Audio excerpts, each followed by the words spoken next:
Bonjour et bienvenue. Dans cette session, nous allons évoquer 3 sujets. Premièrement, la trajectoire que doivent suivre les émissions de gaz à effet de serre mondiales au cours de ce siècle. Ce sera bien sûr en tendance.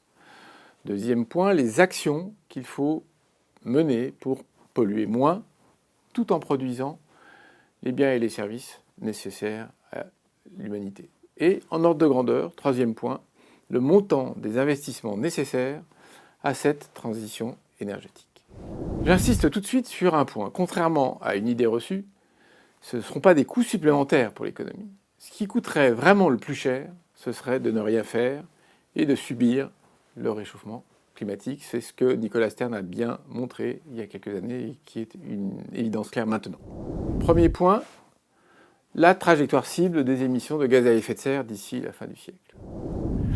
Je rappelle que les États du monde entier se sont engagés en 2009 à ce que la hausse de la température moyenne planétaire reste inférieure à 2 degrés par rapport à son niveau pré-industriel.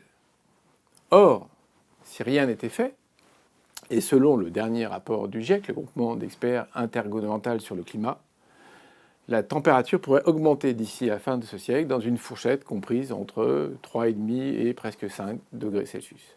Les conséquences, on le sait maintenant, en seraient désastreuses. Vous voyez ici un graphique du GIEC qui montre l'évolution des gaz à effet de serre dus à l'activité humaine présente dans l'atmosphère. Le CO2, qui est dû à la combustion des combustibles fossiles, est en orange. Il représente en ordre de grandeur en 2010 les 2/3 des gaz à effet de serre. Le CO2 d'origine organique, qui est lié principalement à la déforestation et à l'artificialisation des sols, est en orange foncé. Il représente 11% des émissions. Le méthane, qui est après le CO2 le second gaz à effet de serre majeur, on le voit en bleu ciel. Il représente 16% des émissions. Ce que vous voyez aussi sur ce graphique, c'est qu'au total, les émissions de gaz à effet de serre continuent de croître à un rythme soutenu. Je rappelle que pour avoir une seule unité de mesure des gaz à effet de serre, on calcule le pouvoir de réchauffement global de chaque gaz en le ramenant à son équivalent en CO2.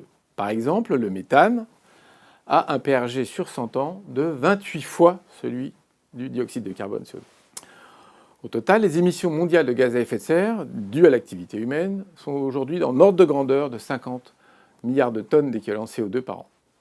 Pour que la température n'augmente pas de plus de 2 degrés Celsius, comme on l'a dit tout à l'heure, il s'agit en ordre de grandeur de les réduire à environ 20 à 25 milliards de tonnes par an en 2050. Et il faut arriver en plus à la neutralité carbone avant la fin du siècle. La neutralité carbone, c'est le fait que les émissions anthropiques, celles qui sont dues à l'activité humaine, sont toutes absorbées par la biomasse et les océans. Aujourd'hui, en ordre de grandeur toujours, seule la moitié de ces émissions est absorbée par ces biomasses et ces océans. Vous voyez ici un graphique d'une trajectoire des émissions compatible avec les 2 degrés. La courbe rouge correspond à la totalité des émissions du monde. La courbe bleue supérieure est la trajectoire des pays développés et la courbe bleu clair est celle des pays en développement. Les trajectoires cibles par pays sont différenciées, mais néanmoins semblables par l'ampleur de leur effort de réduction. Pour atteindre cet objectif, il faut découpler massivement le produit intérieur brut et son contenu en carbone. Ça veut dire qu'on peut imaginer que le PIB continue à croître seulement si cette croissance s'accompagne d'une décroissance des émissions de gaz à effet de serre. Où est-ce qu'on en est ? Dans les années 1960, l'intensité carbone du PIB mondial était de 1000 grammes de CO2 par dollar de PIB calculé en parité de pouvoir d'achat. C'est-à-dire qu'en moyenne, pour faire 1 dollar de pouvoir d'achat dans le monde, il fallait émettre 1000 grammes d'équivalent CO2 dans l'atmosphère. En 2010, cette intensité était tombée à 400 grammes d'équivalent CO2 par dollar de PIB produit. On parle alors de découplage. La croissance de l'intensité carbone du PIB a été bien inférieure à celle du PIB lui-même sur les 50 dernières années. Qu'est-ce qui se passe maintenant si on projette une croissance mondiale de 3% par an d'ici 2050 et qu'on veut maintenir néanmoins le réchauffement planétaire en deçà de nos fameux 2 degrés? Ce qu'on voit, c'est que l'intensité carbone du PIB mondial doit être divisée par 10 pour atteindre en ordre de grandeur, en 2050, 60 grammes de CO2 par dollar de PIB. C'est beaucoup plus que ce qui a été fait dans les années précédentes. Et cela veut vraiment dire qu'une transformation en profondeur des économies est nécessaire. Dans les pays développés, il s'agira surtout d'efficience énergétique et de substitution des énergies fossiles par des énergies décarbonées, les énergies renouvelables ou le nucléaire quand c'est possible. Dans les pays en développement, la priorité est de construire un développement qui soit bas carbone, comme on dit maintenant. Comment faire ? Il y a de nombreuses actions à conduire, mais pour y voir clair, je vais présenter la vision de la Banque mondiale. Les 4 leviers de la décarbonation de l'économie sont, de gauche à droite, sur le graphique qui est joint, la décarbonation des sources d'énergie, l'électrification de certains des usages aujourd'hui assurés par les énergies fossiles, l'efficience énergétique et l'aménagement urbain sur le modèle des villes compactes, et enfin, la restauration des puits de carbone en reforestant et en reconstituant les terres dégradées au plan biologique. Cette mutation profonde des économies est aujourd'hui technologiquement et économiquement accessible. C'est le résultat positif des efforts entrepris dans cette direction déjà depuis plusieurs décennies. Par exemple, les industries renouvelables sont aujourd'hui devenues compétitives et peuvent se déployer à grande échelle. L'Agence internationale de l'énergie a développé un scénario compatible avec l'objectif 2 degrés et une croissance importante de 3% par an, comme le montre ce graphique. Il s'agit bien sûr d'un scénario, ce n'est pas une prévision, mais il montre bien les changements et leur ampleur à entreprendre, les pistes à suivre. Ce scénario passe d'abord par l'efficacité énergétique.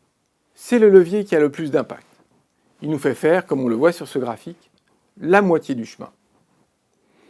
Il suppose aussi le développement des énergies décarbonées, c'est-à-dire des énergies renouvelables, l'hydroélectricité, le solaire, l'éolien, la biomasse et d'autres, le nucléaire, dans le cas où c'est possible, et des énergies fossiles, mais là, à ce moment-là, il faut qu'elles soient dotées de systèmes de captage et de stockage du CO2 pour que leur combustion n'émette pas de CO2. Enfin, ce scénario repose sur une augmentation de la part de l'électricité dans le mix énergétique, pour une bonne raison, c'est que l'électricité peut être décarbonée substantiellement. On peut quasiment diviser par 10 le contenu d'un kilowattheure électrique en passant d'une source charbon à une source renouvelable ou nucléaire. C'est plus difficile pour les autres vecteurs que sont les liquides, la chaleur ou le gaz. Parlons maintenant du troisième pilier, les villes compactes. La moitié de la population mondiale vit aujourd'hui dans des villes. D'ici à 2050, la population urbaine du globe aura augmenté, probablement, c'est un scénario, de plus de 2,5 milliards d'habitants.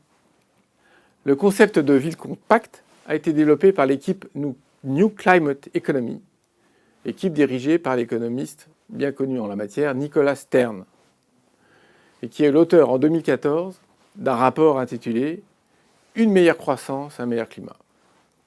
Le rapport compare les émissions de 2 villes de taille similaire, Atlanta aux États-Unis et Barcelone en Espagne. Leur densité de population est très différente. Atlanta étend ses pavillons sur 4300 km², alors que Barcelone concentre ses immeubles sur 162 km². À population égale, Barcelone, qui dispose d'un réseau efficient de transport en commun, émet 10 fois moins de CO2 qu'Atlanta. La construction des villes nouvelles dans les pays émergents doit se faire dans le cadre d'une planification intégrant tous les aspects de la transition, et non pas, comme trop souvent, en laissant les populations se loger comme elles le peuvent à proximité des usines. Et c'est clairement pas facile, c'est un gros enjeu. Dans les pays développés, les villes sont aussi un enjeu important de la transition, en particulier concernant la décarbonation des transports et l'efficacité énergétique des bâtiments. Parlons maintenant du quatrième pilier dans la vision de la Banque mondiale. Tous les continents sont touchés d'une manière ou d'une autre par la déforestation. Elle, et plus généralement, comme je l'ai dit, le changement d'affectation des sols, est responsable d'environ 11% des émissions de gaz à effet de serre dans le monde entier. Les puits de carbone, ce sont les forêts, mais c'est aussi tout ce qui a une vie agronomique importante, les terres arables. Et l'océan, qui absorbe lui aussi une partie du CO2 présent dans l'atmosphère. Tous les puits de carbone doivent être préservés développer, reconstituer. Le maintien d'une logique linéaire qui prélève, transforme et jette n'est pas compatible avec l'ampleur de l'effort de décarbonation nécessaire. Pour économiser les ressources, il faut adopter une économie circulaire. Les déchets doivent être réduits à la source et les produits recyclés. L'économie circulaire est donc un élément incontournable pour aller vers l'horizon de la neutralité carbone avant la fin du siècle. Le passage à cette nouvelle économie doit être accompagné tant par des mesures réglementaires que par des changements de comportement.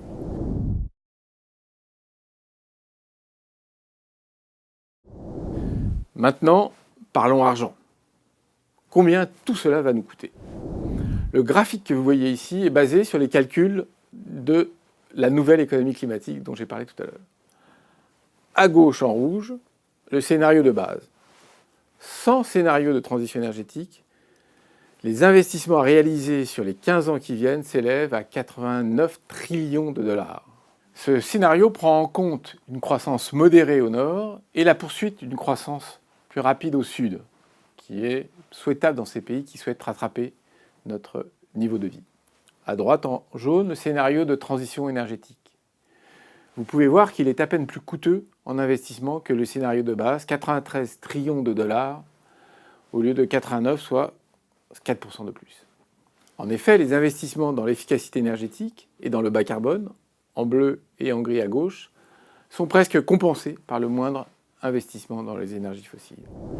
Or, j'insiste, les investissements dans la transition éviteront les coûts considérables du changement climatique. Ceux-ci peuvent rapidement dépasser toute mesure. Inondations de zones côtières très peuplées et industrialisées, pénurie alimentaire, épidémies et j'en passe. En conclusion de cette session, les trajectoires de décarbonation sont accessibles techniquement et financièrement. Il faut les prendre maintenant. Sinon, nous nous exposons à de très graves problèmes qui seront de plus en plus difficiles à gérer, si ce n'est à résoudre. Merci beaucoup de votre attention et à bientôt.